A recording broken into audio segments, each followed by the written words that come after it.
And it seems to be all about this microstacking idea. I'm kind of curious about this. What do you think? Well, it's a pretty neat concept. Basically, instead of those huge, New Year's resolutions that we all give up on by February, it encourages you to build up these teeny tiny habits. Hmm. And they like stack on top of each other, over time. So, like, instead of saying, I'm going to hit the gym 5 days a week, which can feel like a lot, right? Yeah. You're saying maybe start with just like a 5-minute walk every day. Yeah, exactly. And the cool part is, because you're doing it consistently, it actually starts rewiring your brain. It's because of neuroplasticity. Oh, wow. I've heard of that. So even though these actions are small, they still make a real difference up there. Totally. Like, imagine you're making a path through the woods. The more you walk it, the clearer it gets, right? Right, right. It's the same with habits. That's pretty amazing. Now, the book, it had some examples of people actually doing this. Yeah.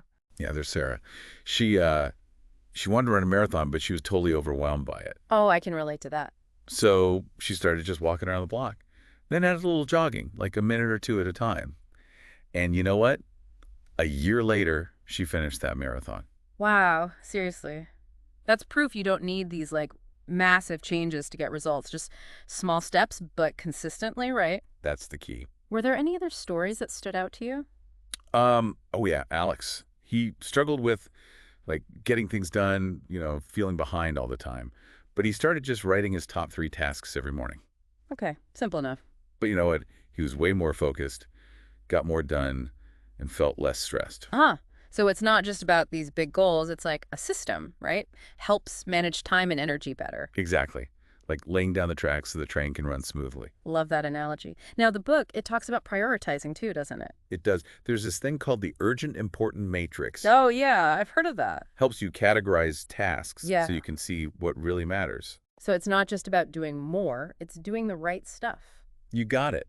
Like sometimes you get caught up in what feels urgent, but it might not actually be helping you reach your goals. That makes sense. What's some other tools the book talks about for prioritizing? Well, there's the Pareto principle.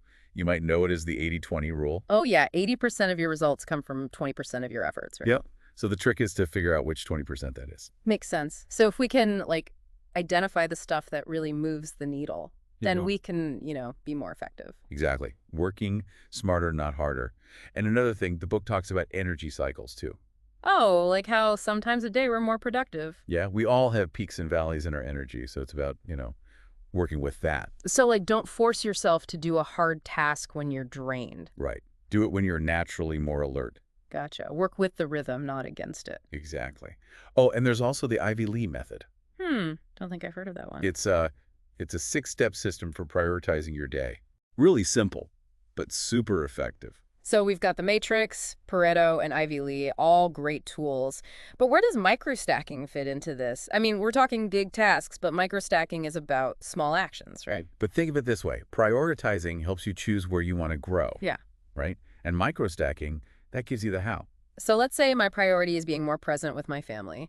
Instead of just saying spend more quality time, which is vague, I could microstack habits like dinner together every night or reading bedtime stories. Exactly. Those little things add up to that bigger goal. It's like bricks building a house, habit by habit. You got it. Okay, I'm starting to see how it all comes together.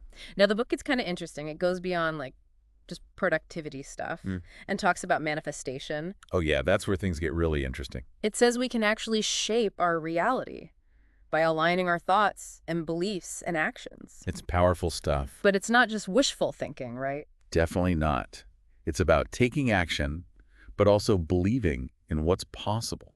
Okay, I'm super curious to dig into this more. How can, like, science explain something like the law of attraction? Well, there's this thing called the reticular activating system, or RAS. It's like a filter for your brain. So when you focus on something, your RAS starts noticing it more. Oh, interesting. Like, let's say you want to buy a red car. Suddenly you start seeing red cars everywhere. Uh-huh. Yeah, I've had that happen. It's because your brain is tuned in. So our brains are always scanning, but when we set an intention, it picks up on things we might have missed before. Exactly. And then there's neuroplasticity, how the brain can rewire itself. So if you constantly think and feel like your dream is real, you're training your brain to believe it. Okay, so our thoughts really can shape things, but the book, it talks about energy and vibration too, right? That's where it gets a little, out there for me. Yeah, it can get pretty complex, but the book's approach is pretty grounded, actually. It's like when you're feeling good, grateful, excited, you're vibrating at a higher frequency, and that can attract more good stuff. Vibrating at a higher frequency? I'm not sure I fully get that part yet, but I am definitely intrigued.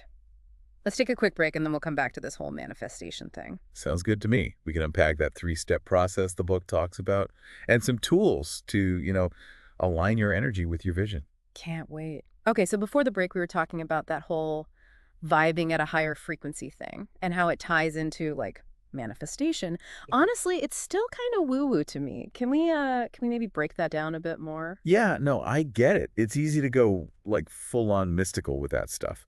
But the book keeps it pretty practical, I think. Okay, good. Think of it this way. When you're feeling grateful or joyful or excited, your energy, it feels, lighter, more open to stuff. That's what they mean by high vibration. So not like literally vibrating, more about your emotional state. Exactly. Cultivating a positive mindset. And the book says that actually makes you more receptive to like opportunities and stuff you want to attract. So by focusing on gratitude, we're kind of shifting our energy, making good things more likely to happen. Yeah, like setting the stage for it. I like that. Now, the book, it had this 3-step process for manifestation, right? Ask, believe, receive. What do you think of that? It seems simple, but I think it gets the point across. Like ask. That's about being clear on what you actually want. Not just vaguely, but with specifics. So instead of saying, I want to be rich, which is kind of meaningless, you got to say, like, how much money, what you'll do with it, how it'll make you feel. You got it. The clearer, the better. And then believe, that's the tough part, right? Actually believing it's possible, even if you don't see proof yet. It can be hard, especially if you've, tried and failed before. For sure. But the book, it says to surround yourself with positive stuff. Affirmations, visualizing your success, stories of people who did it. So it's like retraining your brain to see the possibility. Exactly. Okay, and receive. What's that all about? That's about being open to the good stuff coming your way. Yeah. Trusting that, things are working out for you. So that's where the high vibe comes in again. If we're all negative and blocked, the good can't get through. Right. It's about being receptive mentally and emotionally. So visualization and affirmations are great, but there's also inner work to do. Clear out the bad stuff. Definitely. And the book gives some tools for that, like gratitude journaling, different visualization techniques, even stuff like Ho'oponopono. It's a Hawaiian forgiveness practice. Forgiveness, huh? How does that tie into manifestation? Well, sometimes we're holding ourselves back, from receiving good things because we're still carrying like resentment, guilt, anger. So it's like we're punishing ourselves for the past. Yeah, and that baggage, it blocks us from moving forward. Makes sense. Ho'oponopono, it's about taking responsibility and forgiving yourself and others involved. Sounds powerful, even if it's simple. If we let go of those hurts, then more good stuff can come in, right? Exactly. And the book also talks about shadow work.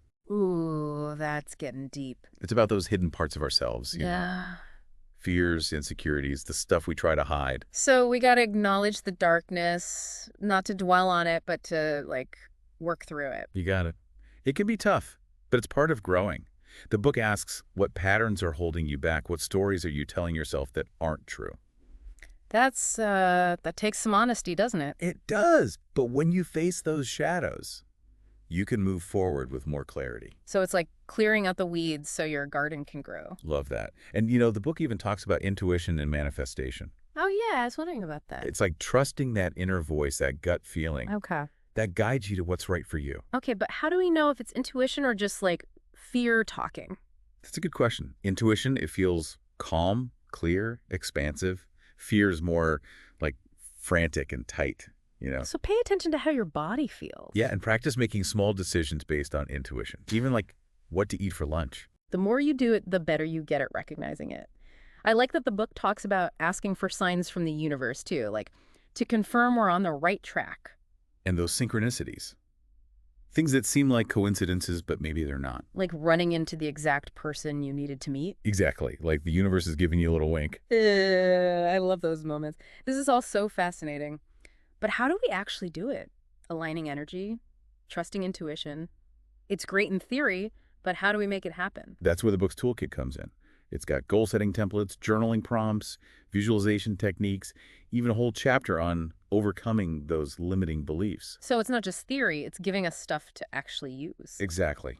And it encourages breaking big dreams down into smaller steps, using things like the SMART method so your goals are clear and achievable. Yeah, that's so important. It's easy to get overwhelmed by the big picture. Totally. Yeah. And the book, it even has templates for that, you know? It even suggests making a vision board to keep you focused. Oh, I love vision boards. They're great for that. Yeah. And another thing, the book talks about identifying obstacles before they happen. It's like anticipating the bumps in the road. Yeah, and brainstorming solutions ahead of time. That way you're less likely to get derailed, you know? So it's like having a plan for when things get tough. Exactly. And it also has prompts for journaling about your fears and then turning them into more positive beliefs. It's like having a little coach right there with you. But, life happens, things change. Does the book talk about, like, adjusting your goals if you need to? Definitely. It says to check in with yourself regularly and make changes. Sometimes the best paths are the ones you discover along the way, you know? Not necessarily the ones you planned on. Right. It's about being flexible. This has been amazing, this whole deep dive. But before we wrap up, what are your biggest takeaways from the book? Good question. I think for me, it's that we have so much power to create the life we want. It's not about magic. It's about alignment, taking action, and trust in the process. And also remembering the inner work is important too. Couldn't agree more. And I love how the book emphasized intuition and synchronicities. Paying attention to those little signs. We do. This has been great, but we still have one chapter left. That's right. The book ends with a bunch of interactive stuff and challenges to help you actually put all this into practice. Awesome. We'll definitely have to dive into that next time. Welcome back to our final deep dive into New Year Evolution 2025. So far, we've talked about microstacking, prioritizing, all that good stuff. Even got a little mystical with manifestation and intuition, right? Right. But the book doesn't just leave us hanging with all these ideas. It actually gives us tools to use. Yeah. It does. It's got this whole toolkit section at the end, packed with resources to help you actually make changes. Okay, so what kind of stuff are we talking about? What stood out to you? Well, I really like the guided meditations. There's one for the morning and one for the evening. Oh, nice. Bookend your day with some mindfulness. Exactly. What are they like? What do they focus on?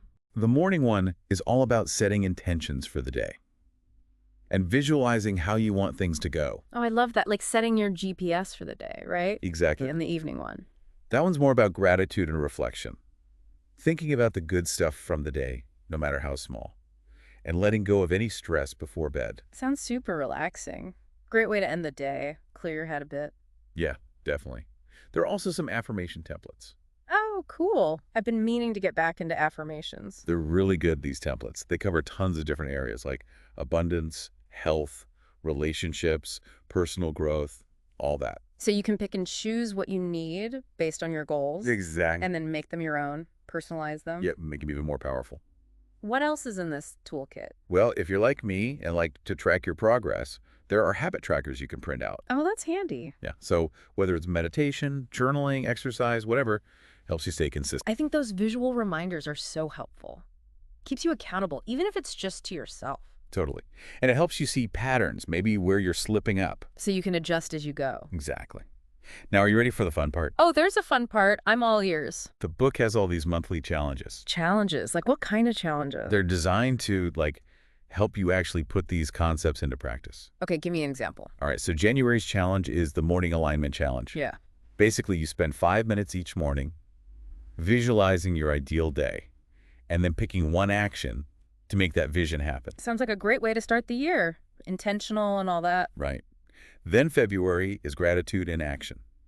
So it's about going beyond just feeling grateful and actually expressing it to people in your life. I like that. Spreading the love a little. Exactly.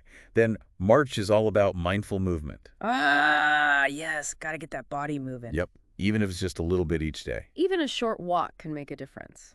Absolutely. And then April, it's decluttering and letting go. Ooh, spring cleaning. Love it. Not just physical stuff, emotional too. That's so important, getting rid of that baggage. For sure. And there's a challenge for every month. May is embrace creativity. June is connection. July is skill building and learning. August is self-care and renewal. September is financial abundance. October is practicing mindfulness and presence. November is giving back. And December is reflection, and celebration. Wow, that's quite the lineup. It's like a roadmap for the whole year for personal growth and all that. I love how they're all about, making it fun and engaging, too. It shouldn't feel like a chore, right? This whole deep dive has been amazing, I gotta say. We've covered so much. But as we wrap up here, what's the one thing you want listeners to take away from this book? That's a good question. I think the biggest takeaway is that we all have the power to create the life we want. It's not about magic. It's about taking action, aligning ourselves, and trusting the process. And remembering that it's a journey. There'll be bumps along the way, but we keep learning and growing. That's a perfect note to end on, I think. This book really is a reminder that we're capable of amazing things. So ditch those limiting beliefs, embrace the small changes, and step into your full potential. Yes. And remember, you don't have to do it alone. Find your people, trust your gut, and never stop believing in yourself. Couldn't have said it better myself. Thanks for joining us on this deep dive, everyone. We hope you learned some cool stuff and that you'll use it to create a life you truly love. Until next time, keep diving deep, keep evolving, and keep shining.